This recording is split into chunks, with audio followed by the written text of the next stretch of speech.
السلام عليكم ورحمة الله وبركاته. أخباركم يا رب تكونوا بخير. طبعا مباراة الأهلي وفلامينجو البرازيلي لسه خلصانة حالا دلوقتي، وطبعا كلنا شفناها وشفنا العك الكروي اللي حاصل طبعا من مدرب النادي الأهلي. وطبعا النهارده انا ما شفتش اسوأ من كده على فكره، يعني تفكير انا ما اعرفش تفكيره راح فين، ولا كان بيلعب ازاي، ولا هو كان عايز ايه اساسا من المباراه. دي المشكله طبعا من المدرب. اساسا المفروض المدرب يبقى عارف هو عايز ايه من المباراه.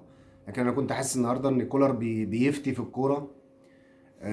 طبعا انك تلعب باربعه، يعني قاعدين من فتره جامده جدا احتياطي، وبتبدا بيهم النهارده. يعني خالد عبد الفتاح، مروان عطيه، بيرسي تاو، وطاهر محمد طاهر. يعني من اسوأ التفكير انك تحذف خالد عبد الفتاح. اوكي ما فيش مشكله، بتريح هاني، اوكي، بس اهم حاجه انك تلعب بحسين الشحات قدامه. بيرسي تاو النهارده ما كانش له اي وجود اساسا في الماتش، بل بالعكس يمكن ضيع كوره كانت ممكن تغير مسار المباراه.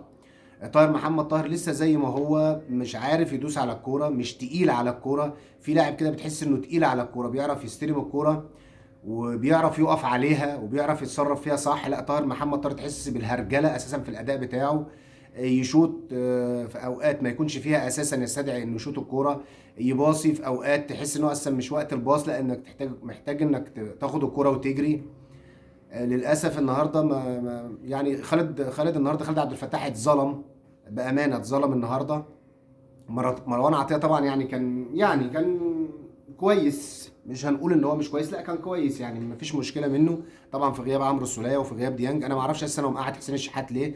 ما اعرفش هو ليه مقعد ديانج. ليه ما بداش التشكيل بان حتى حسين الشحات يبقى موجود، وفي نفس الوقت ديانج يبقى موجود في نص الملعب. انت النهارده كنت حاسس ان الفريق مفكك، دفاع لوحده والهجوم لوحده. نص النهارده تحس انه ضايع. انت بتلعب باتنين ديفندر اساسا، مروان عطيه وحمدي فتحي. ممكن قبل كده كان حمدي فتحي ممكن يبقى بيزيد على ال 18، بيروح جوه ال 18، لكن مع فرق زي دي ما ينفعش ان حمدي يتقدم لل 18، لان الفرقه دي سريعه، بتعمل هجمه مرتده سريعه، عندها قوه بدنيه، عندها قوه جسمانيه، عندها قوه احتكاكيه على الكوره في الارض. للاسف الشديد انا يعني شايف ان كولر النهارده يتحمل مسؤوليه كامله النهارده في هزيمه النادي الاهلي 4-2. احنا مش رايحين نشيل من ريال مدريد 4-1، ومش رايحين نشيل من فلامينجو البرازيل 4-2. نشيل 8 تجوان في ماتشين ما لهمش ريحه اللازمه. اوكي ما فيش مشكله، ريال مدريد كبير على راسي من فوق، لكن برضو كان ما زلت عند قراري ان اللعيبه كانت تتحمل جزء في ماتش 4-1. منهم الدفاع عموما. انت عندك اتنين في الدفاع تحس ان هم برضو تايهين، ما تفهمش محمد عبد المنعم ليه متنشن، ليه ضايع، ليه مش ثابت على رجله وواثق من نفسه. لا، حاجات كتيره جدا جدا جدا النهارده.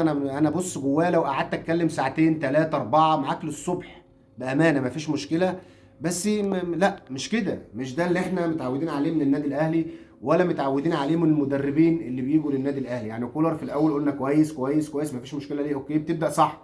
انما انك النهارده تبدا في ماتش زي ده، كلنا كاهلاويه كنا عايزين رد اعتبار النهارده باننا ناخد المركز الثالث.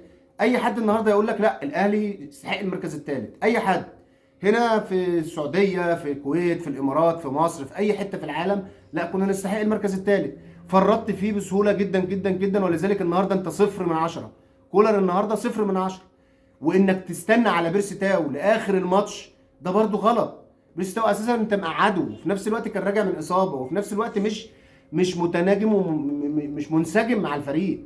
ليه انت النهارده بتعمل كل ده؟ انا مش قادر استوعب ولا قادر افهم. انت عندك نظره تانية مختلفه عن الدنيا كلها، اوكي ما فيش مشكله، حقك لما بتحقق الغرض. احنا كلنا بنبقى بنرفع لك القبعه، بنقول لا مدرب محترم، احنا اخطانا. لكن النهارده كده بالذات النهارده، لا انت اخطات في كل شيء. انك تحدف باربعه النهارده اساسيين من بدايه المباراه، لا انت كده مش مستهتر مثلا بالخصم، مش عايز المركز الثالث. لا انت النهارده كده انت رحت البطوله دي كلها عموما كده النهارده، معلش في الكلمه، ضيف شرف. النهارده اثبتت ان انت رايح ضيف شرف، احنا جبناك علشان تلعب في البطوله عشان نراضيك. لو ده غلط وده ما كانش المفروض يحصل اساسا النهارده. بامانه معلش العصبيه اساسا، يعني اعتقد ان الاهلاويه كلهم متعصبين. وهارد لك هارد لك بجد النهارده للاهلي، وخلاص هي بطوله وخلصت، ونرجع بقى نشوف الدوري ونشوف بطوله افريقيا، وربنا ييسر في اللي جاي. وطبعا الف سلامه على السوليه طبعا، وربنا يرجعه بالسلامه. ويا رب ما نكونش ازعجناكم ولا طولنا عليكم، بس اتمنى الدعم فعلا علشان نقدر نكمل معاكم. وتصبحوا على الف خير.